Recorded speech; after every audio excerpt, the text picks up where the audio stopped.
तो बच्चों, आज हम आपको एक नया खेल कराएंगे और उस खेल में आपको बताना पड़ेगा किस पक्षी की आवाज़ मैं निकाल रही हूँ। मैं आवाज़ निकालूंगी और तुम्हें आप लोग बताएंगे कि वो आवाज़ किस पक्षी की है। तैयार हैं? Very good. चलो। कौन परिंदा बोले चूं चूं?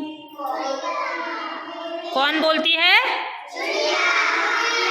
Very good. कौन परिंदा गुटर गूं?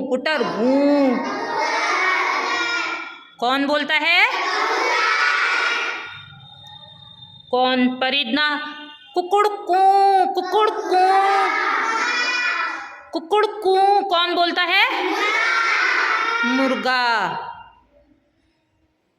कौन परिंदा बोले काव काव? कौन बोलता है?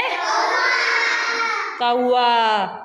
कौन परिंदा बोले कूहू कूहू? कौन परिंदा बोले टें टें टें टें? तोता। तो कैसी लगा खेल? कैसा लगा?